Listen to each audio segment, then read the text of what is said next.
So we are on example 4.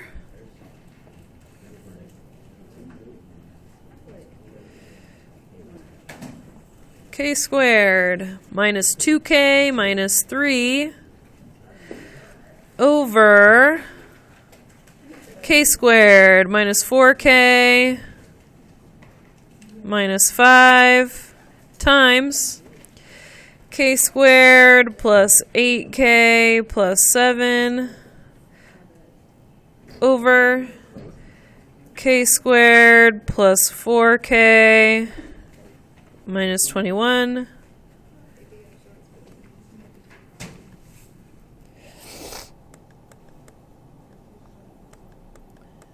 Yes. Okay, I was wrong. I was on the wrong paper. I did the right one. Okay, you can show them to me in a little bit.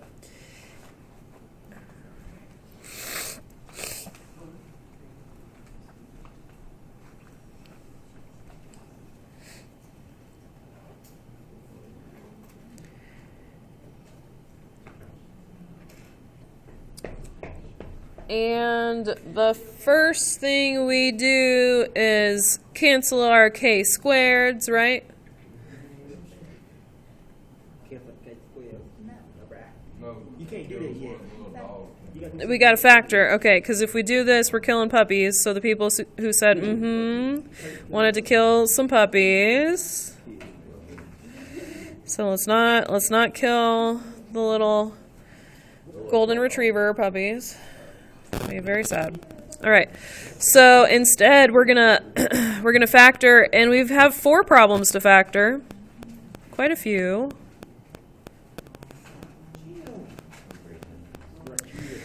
So we got to look at what multiplies to negative 3 but adds to negative 2.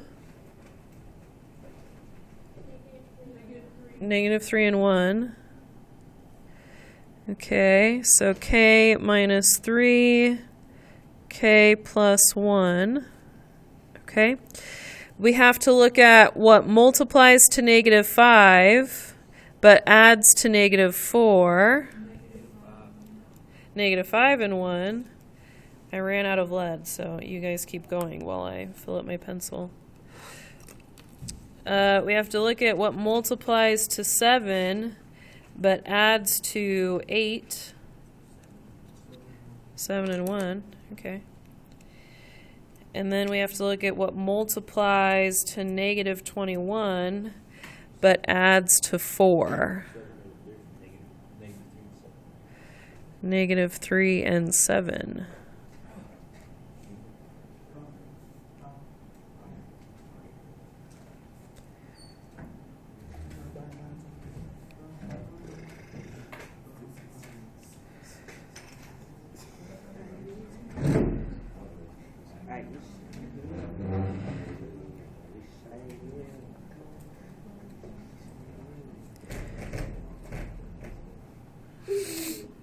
Okay, so now we can go through, and one thing on the top, one thing on the bottom can cancel. So what do we see that can reduce? K plus 1, K plus 1. And with the K plus 1s, before we move on to the K plus 7s, with the K plus 1s, you can only reduce 1 in one of them. You can't cancel out this one as well, because that's a third one. You have to reduce in pairs, so this one's going to stay behind. Then we can do the K plus 7s. And then we can actually also do the K minus 3s, even though they're not on the same fraction, because one's on the top and one's on the bottom. So K minus 3 and K minus 3. Okay? And so what are the leftovers? K plus 1 over K minus 5. We are not going to cancel the K's because we do not like to kill puppies. We like to keep them alive. So we're done.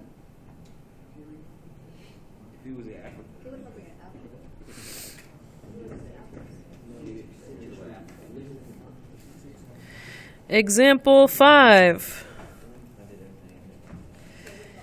All right, for this one, 42k squared minus 48k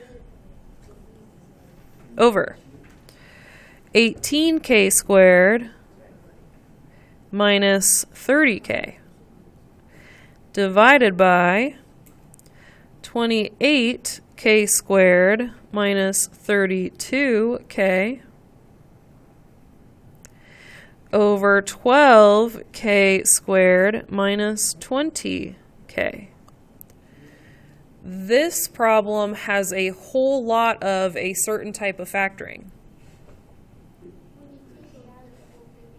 Yeah, what do you call it when you take it out of the whole thing and put it in front? Yeah, GCF, greatest common factor, GCF.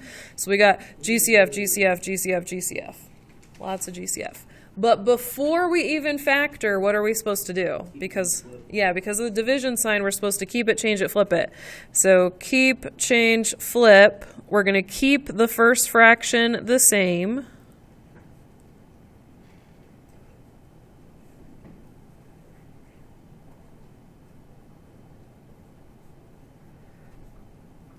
We're going to change it to a multiplication problem.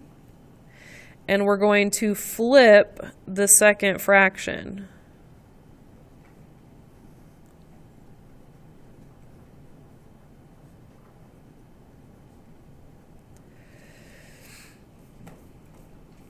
And I have a cool calculator trick to teach you.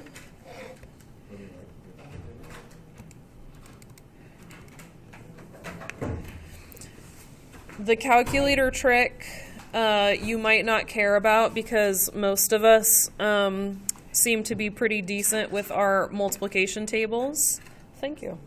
But just in case, let's say that you have a hard time finding the greatest common factor, your calculator can actually find it for you. It's a trick I did not know about until I was looking at your little calculator sheets. Take your headphones out, sir. Oh, thank you. All right. So the way that you do it on your calculator is you hit the math button and you go over to number, and it is the 9th one down. And if you don't want to hit the down arrow a bunch of times, you can just hit the number 9. But I'll show you what it looks like. It's this one, GCD. It's the greatest common denominator, but we're going to use it for greatest common factor. So GCD, it's number 9. You don't have to scroll. You can just hit the number 9. Okay? So math, go over 1, hit the number 9. Now, if we want the greatest common factor between 42 and 48, we just have to hit 42, comma 48. The comma button is above the 7. So 42, comma 48. And it will just tell you what it is. 6. 6 is what's in common between those. Isn't that fun?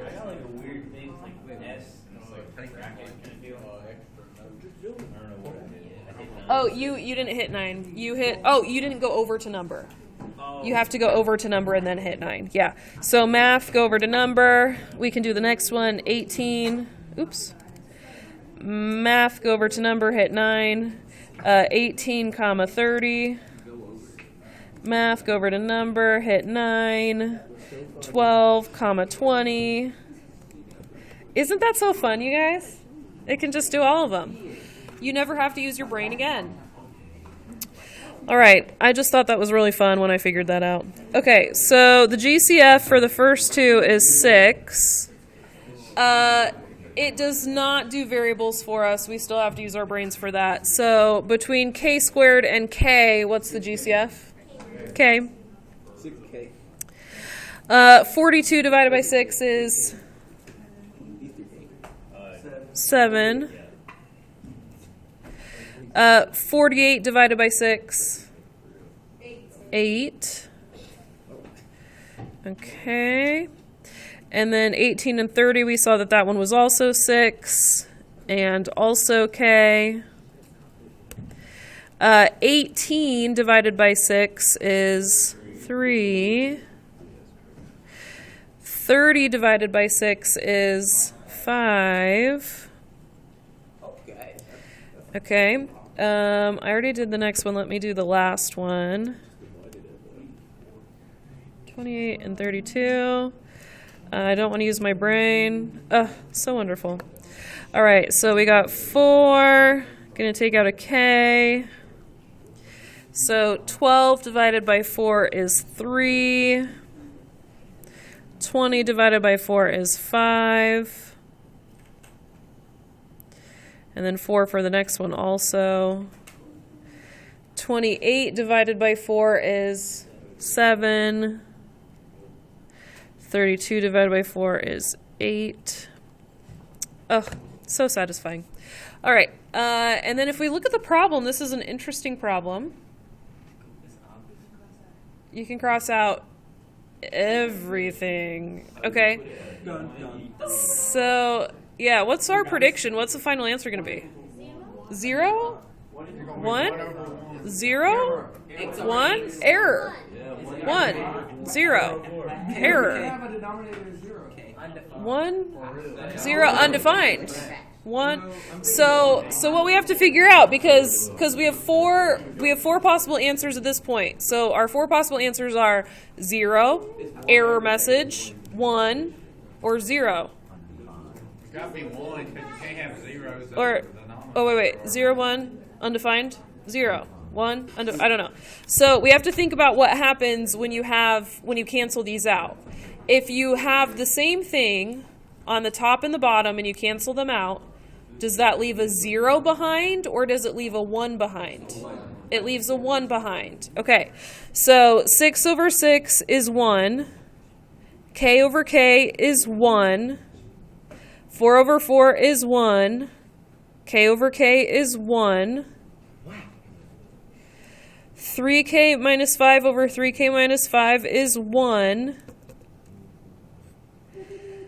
7K minus 8 over 7K minus 8 is 1. So we have 1 times 1 times 1 times 1 times 1 times 1. 1 over 1. It's just 1. 1 over 1.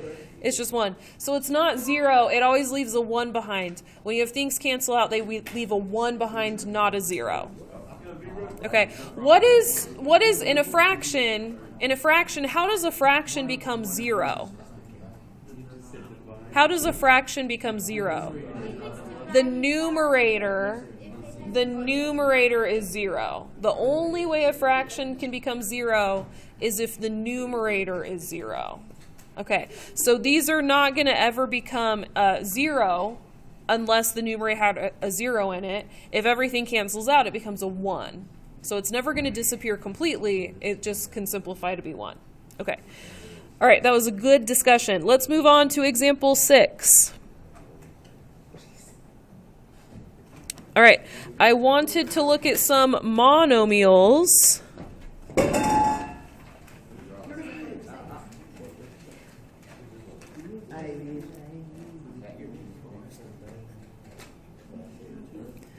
So these are monomials. They're just one term over one term divided by one term over one term. So before we were looking at binomials and trinomials. This is a monomial over a monomial.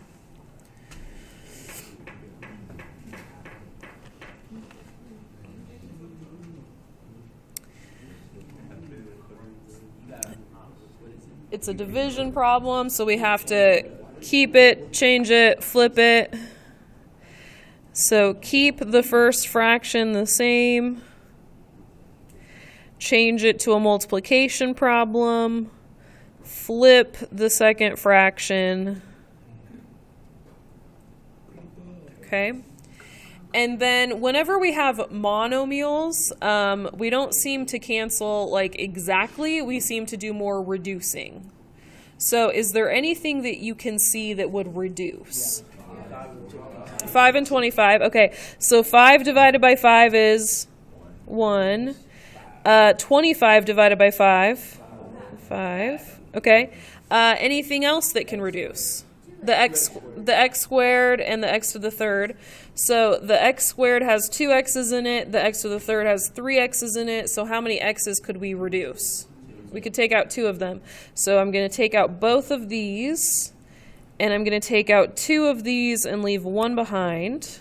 Okay, so I've got x to the first power now.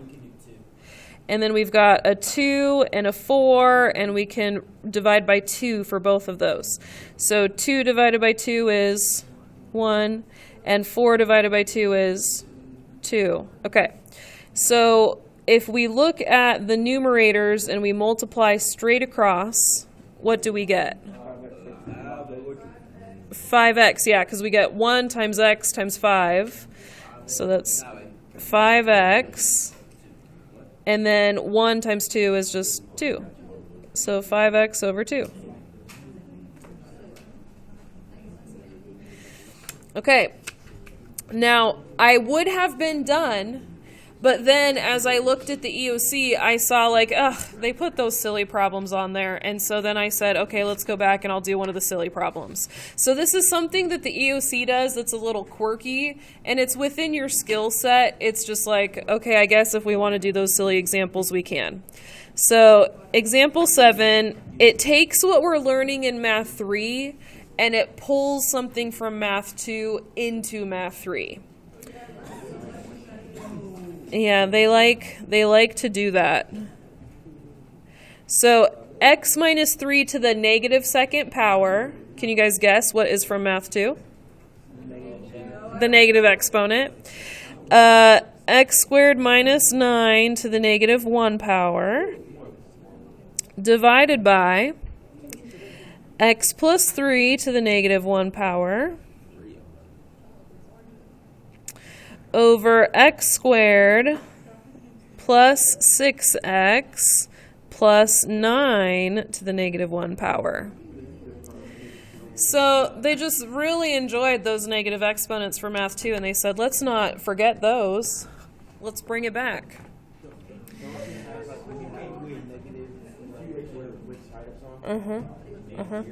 So, okay, so before we go back to Math 2, we're going to say, okay, but this is a division problem, so let's fix that first.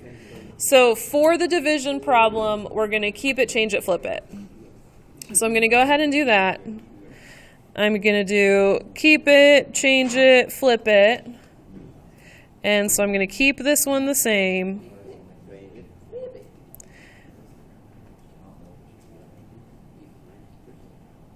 And I'm going to change this to a multiplication problem, and then I'm going to flip the second one.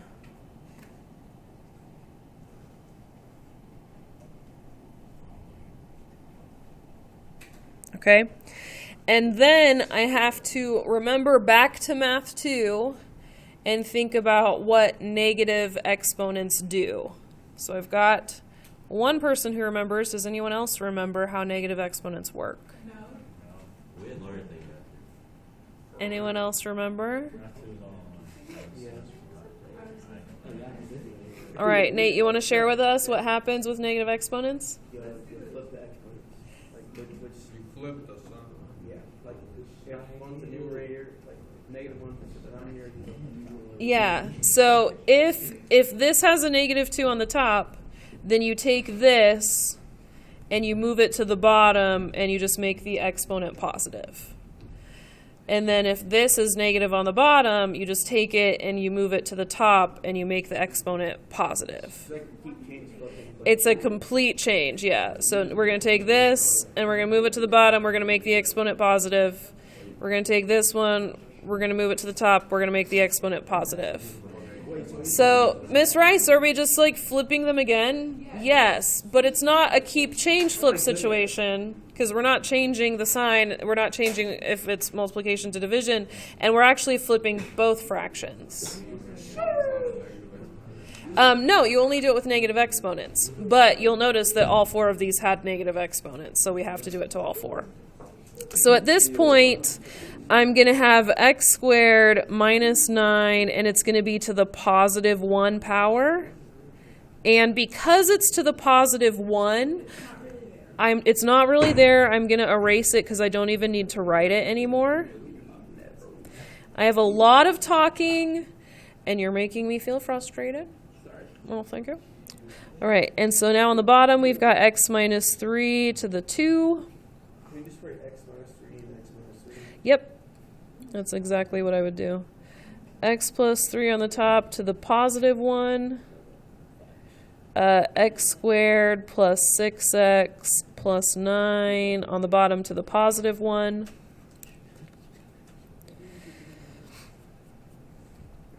So on the bottom, I'm going to go ahead and I'm going to erase this 2. And I'm just going to write x minus 3 twice. Wouldn't it be x plus 3x minus 3? If it said x minus 3 squared, then you have to write the same thing twice. Yeah. Okay, so at this point, now we have taken away the part of it that was similar to Math 2, and now we can just look at this and go, yeah, that's a Math 3 problem now. So now we look at this in light of what we've been learning, and we say, what should we do to finish the rest of the problem? For the top, would you would factor it? Factor it. And what type of factoring is the top? Difference of Yeah, difference of squares. We're going to square root the number. And so what would the top be if you factor it? x parentheses x minus 3, right? Yeah, it'd be, so it's not GCF. It's difference of squares, so it'd be x plus 3x minus 3. Okay. X plus 3x minus 3. And that's because there was not an x after the 9. Okay. So x plus 3x minus 3. Okay, so for the first fraction, I have x plus 3, x minus 3. And then on the bottom, I had x minus 3, x minus 3.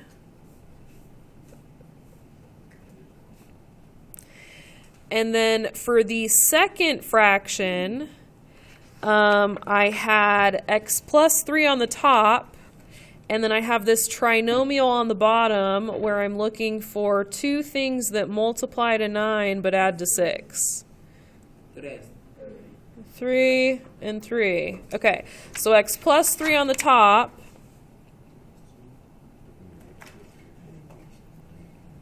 And then on the bottom, x plus 3, x plus 3. Okay? So what cancels? Just the x plus 3. Just the x plus 3. Okay, so let's do it in pairs. So we've got an x minus 3 and an x minus 3. X plus 3 and x plus 3. And an x plus 3 and an x plus 3. Okay? And then our final answer is x minus 3.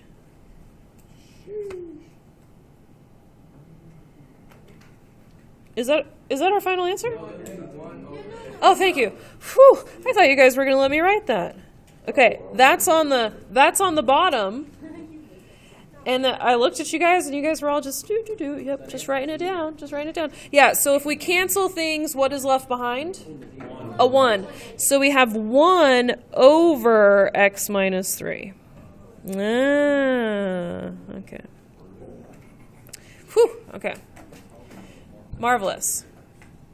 All right, so if you did not take your notes, you're going to take your notes now, so that everybody has all the example problems, all the instruction that we needed. And then